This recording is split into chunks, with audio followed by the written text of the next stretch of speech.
Hello everyone. आज हम बात करने वाले हैं अब्रॉड जॉब अपॉर्चुनिटीज़ के बारे में। हमारे पास बहुत सारे ऐसे फ्रेशर कैंडिडेट्स आते हैं, एक्सपीरियंस कैंडिडेट आते हैं जिनका एम होता है कि वो इंडिया से बाहर जाएं, मिडिल ईस्ट में जाएं, यूरोप में जाएं या इंडिया से बाहर किसी भी अच्छी कंट्री में जाएं जहां पे वो इंडिया से बेहतर कमा सकें और अपनी फैमिली को बेहतर तरीके से सपोर्ट कर सकें। आपको पता है कि इंडिया में अगर हम 2 साल 5 साल काम करते हैं तो हमारी सैलरी कुछ ज़्यादा नहीं बढ़ पाती अगर हम कोर इंजीनियरिंग सेक्टर की बात करें। और जो काम करके इंडिया में अगर आपको 25,000 30,000 मिल रहा है, सिमिलर काम अगर आप इंडिया से बाहर जाके करते हैं तो अगर मिडिल ईस्ट की मैं बात करूँ तो वही काम करके आप वहाँ पे अप्रॉक्स 50,000 60,000 रुपये कमा सकती हैं। और वही काम अगर आप यूरोप में करती हैं तो आप 2 से 3 लाख रुपये पर मंथ कमा सकते हैं। ओके, तो सैलरी का बहुत ज़्यादा डिफरेंस आ जाता है अगर हम करियर अपॉर्चुनिटी की बात करते हैं अब्रॉड में इंडिया के कंपैरिजन में। तो लड़कों के ऊपर अक्सर करके ऐसा बहुत सारा बर्डन होता है कि उनको अपनी फैमिली को सपोर्ट करना होता है। इवन आजकल लड़कियां भी काफ़ी ज़्यादा अपने आप को आगे लेके जा रही हैं, अपने करियर में ग्रो करना चाहती हैं, एक अच्छी इनकम कमाना चाहती हैं जिससे वो खुद को तो ग्रो कर सकें, साथ ही साथ अपनी फैमिली को भी सपोर्ट कर सकें। तो इसीलिए अब हम आपके लिए लेके आएंगे कुछ ऐसी जॉब अपॉर्चुनिटीज़ जिनका इंटरव्यू नियर फ्यूचर में होने वाला है और क्लाइंट अब्रॉड से आएगा, इंडिया में आएंगे और आपका इंटरव्यू यहाँ पे लेंगे। आपको एक चीज़ का ध्यान रखना है कि अगर आप कोई भी इंटरव्यू दे रहे हैं, क्लाइंट इंटरव्यू दे रहे हैं या किसी भी तरीके का अब्रॉड का इंटरव्यू दे रहे हैं, तो आपको इंटरव्यू देने के लिए कोई भी पेमेंट किसी को नहीं करना है। ये दिक्कत आती है कि बहुत सारे लोगों के साथ फ्रॉड हो जाता है। वो इंटरव्यू करने के लिए पेमेंट करते हैं, फिर उनका इंटरव्यू होता है नहीं होता है, उनके पैसे फंस जाते हैं, वो बहुत ज़्यादा परेशान हो जाते हैं। तो आप अगर किसी भी जॉब के लिए अप्लाई कर रहे हैं तो मेक श्योर कि आप एडवांस में पेमेंट बिल्कुल ना करें, चाहे कोई कितनी भी अच्छी आपको जॉब अपॉर्चुनिटी प्रोवाइड कर रहा है। तो आपको क्या करना है, किस तरीके से आपको अप्लाई करना है जॉब के लिए, क्या क्या प्रिकॉशंस मेंटेन करना है, सबसे पहले मैं आपको इन सारी चीज़ों के बारे में बताने वाला हूँ। तो अगर आपको प्रिकॉशन मेंटेन करना है तो सबसे पहला प्रिकॉशन ये है कि आप इंटरव्यू देने जाएं या आप इंटरव्यू के लिए अप्लाई कर रहे हैं, आप किसी को कोई भी रुपया नहीं देंगे इंटरव्यू के लिए, क्योंकि जितने इंटरव्यू होते हैं उसके लिए कभी भी पैसा नहीं लगता है। अब आपने अप्लाई किया, आपका इंटरव्यू हो गया, तो इंटरव्यू होता कैसे है? अगर क्लाइंट इंटरव्यू, कोई भी क्लाइंट आता है, दुबई से आता है, सिंगापुर से आता है, मलेशिया से आता है, सऊदी अरब से आता है, किसी भी कंट्री से आता है, तो उसको आपको इंटरव्यू देने से पहले आपका पासपोर्ट रिसेप्शन पे सबमिट कर लिया जाता है। वो पासपोर्ट इसलिए सबमिट किया जाता है for security of the delegates, for security of the client. Okay, आपका पासपोर्ट पहले सबमिट कर लिया जाएगा रिसेप्शन पे, उसके बाद आपको अंदर इंटरव्यू के लिए भेजा जाता है क्लाइंट के पास।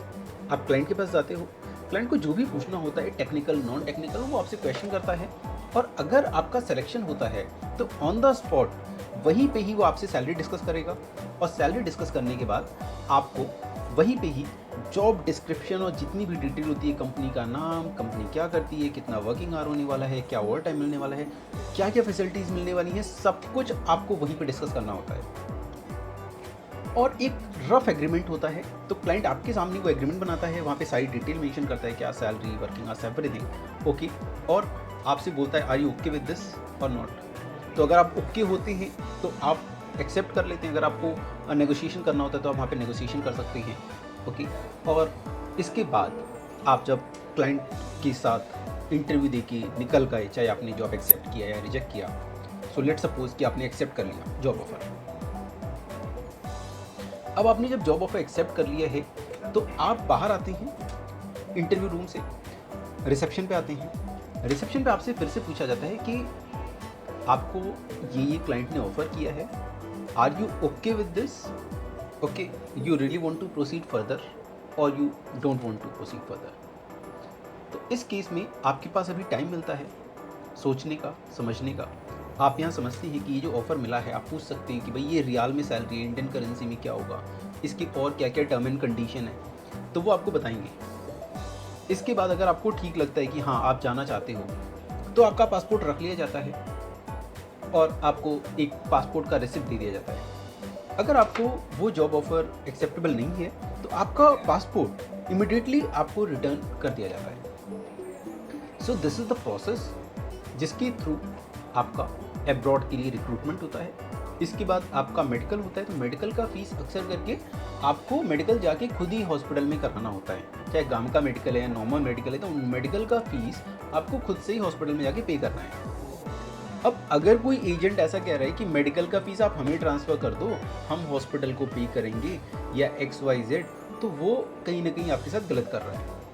तो आपको ये चीज़ ध्यान रखना है कि मेडिकल जो है वो गाँव का मेडिकल हो रहा है, so it is fine, okay. तो आपको गाँव का मेडिकल सेंटर से आपको उसका रिसिप्ट मिलेगा, ओके, मूफा नंबर मिलेगा। मूफा नंबर की बिहाफ़ पे आपको गाँव का सेंटर अलॉट होगा, आप गाँव का मेडिकल कराएँगे और इस तरीके से आप आगे प्रोसीड करेंगे। तो आपने अब गाँव का मेडिकल क्लियर कर लिया, आपका मेडिकल हो गया, फिर मेडिकल जाता है, फिर आपका मेन ऑफर लेटर आता है, ओके। और अगर आप इंजीनियर हैं तो आपको अपनी डिग्री को अटेस्ट कराना होता है, ओके। आप अपनी डिग्री अटेस्ट कराते हैं इंडिया में और उसके बाद आप वहाँ पे जिस कंट्री में भी जा रहे हैं एज अ इंजीनियर, आप इंजीनियर वीज़ा पे आप जा सकते हैं। अगर आप इंजीनियर वीज़ा पे जाते हैं तो उसका बेनिफिट होता है कि आप अपनी फैमिली को भी साथ में लेके जा सकते हैं। बट अगर आप टेक्नीशियन वीज़ा पे जा रहे हैं या जनरल वीज़ा पे जा रहे हैं या किसी और वीज़ा पे जा रहे हैं तो उस केस में आप अपनी फैमिली को लेके नहीं जा सकते। और इस पॉइंट को भी आप इंटरव्यू में डिस्कस कर सकते हैं कि क्या सर मुझे फैमिली वीज़ा का स्टेटस मिलने वाला है, क्या मुझे फैमिली वीज़ा मिलने वाला है, ओके, या मुझे जनरल वीज़ा मिलने वाला है। तो you can ask this question also in your interview. अगर आप एक अच्छी पोजीशन पे हैं, जूनियर पोजीशन के लिए तो फैमिली वीज़ा नहीं मिलता अक्सर करके, ओके। सो ये कुछ बेसिक जानकारी है। कुछ ऐसे क्लाइंट होते हैं, कुछ ऐसे रिक्रूटर होते हैं जो पेमेंट लेते हैं रिक्रूटमेंट कराने के लिए, तो उसमें देखो कोई गलत चीज़ नहीं है, बट पेमेंट आपको कब देना है। जो अच्छे रिक्रूटर हैं वो आपसे पेमेंट लेंगे, बट कब? जब आपका फ़्लाइट टिकट आ जाएगा, आपका वीज़ा आ जाएगा, आपका फ़्लाइट टिकट वीज़ा आपको हैंडओवर करते हैं, उसके साथ साथ में आपसे पेमेंट लेते हैं। So this is a fair thing. आपका क्लाइंट इंटरव्यू हुआ, मतलब किसी दूसरी कंट्री से क्लाइंट आया इंडिया, क्लाइंट ने आपका इंटरव्यू लिया, उसके बाद आपका प्रोसेस हुआ, आपका मोफा नंबर जनरेट होके आया। मोफा नंबर वही कंपनी जनरेट करके देगी जिस कंपनी ने आपका इंटरव्यू लिया है।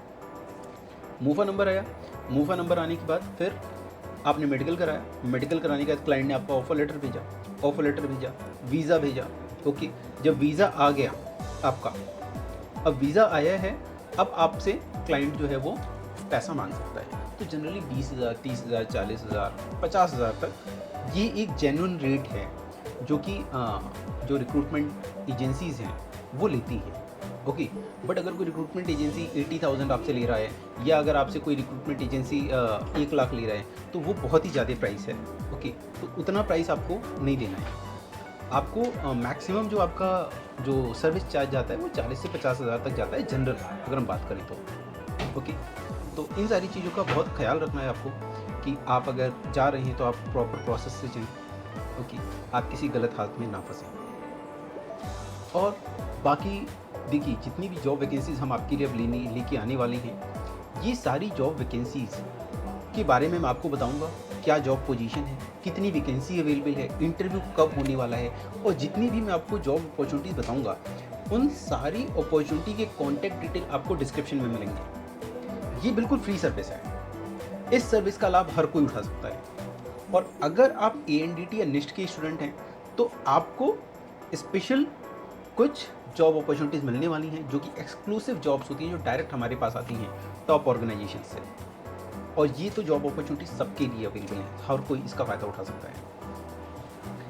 तो आज की इस वीडियो में मैंने आपको बताया कि आपको इंटरव्यू किस तरीके से देना है, आपको फ्रॉड से किस तरीके से बचना है, ओके। अगर आप अब्रॉड जाना चाहते हैं तो इस वीडियो को, इस चैनल को सब्सक्राइब कर लें, फॉलो कर लें, ओके। और अगर आपका कोई भी क्वेश्चन है कि किस तरीके से इंटरव्यू देना चाहिए, आपको कहाँ इंटरव्यू देना चाहिए, so you can put your question in the comment, I will try to answer all of them, okay. और मेनली हम लोग बात कर रहे हैं, हम लोग वर्क कर रहे हैं यूपी, बिहार, झारखंड, मध्य प्रदेश, मतलब हिंदी स्पीकिंग एरिया के लिए, ओके। तो मेरी ये वीडियोस हिंदी में रहने वाली हैं, जिससे आप अच्छे से समझ सकें, अच्छे से जॉब अपॉर्चुनिटीज़ ले सकें, और हम लेके आएंगे आपके लिए abroad job opportunities on regular basis. So अभी के लिए इतना ही। इस चैनल को आप सब्सक्राइब कर लें, जिससे आपको जॉब अपॉर्चुनिटीज़, जॉब से रिलेटेड, अब्रॉड जॉब से रिलेटेड वीडियोस मिलते रहें और आप अपना करियर इंडिया से बाहर अब्रॉड में भी बना सकें। तो जो भी आपके दोस्त हैं, जो भी आपके परिवार में लोग हैं जो इंडिया से बाहर जाना चाहते हैं, उनके साथ आप ये वीडियो शेयर करें, जिससे उनको ये बहुत ही इम्पोर्टेंट इन्फॉर्मेशन मिल सके और किस तरीके से इंटरव्यू देना है, उनको इन सब चीज़ों के बारे में पता चल सके। तो अभी के लिए इतना ही। मिलते हैं अगले वीडियो में, जिसमें मैं आपको दूंगा बहुत इम्पोर्टेंट अपडेट कि आप किस तरीके से कौन कौन सी वैकेंसी हैं, उन वैकेंसी पे किस किस तरीके से अप्लाई करना है, कब कब इंटरव्यू है, सारे अपडेट अगली वीडियो से आने वाले हैं। This is an introduction video. So for now this is all. Thank you so much.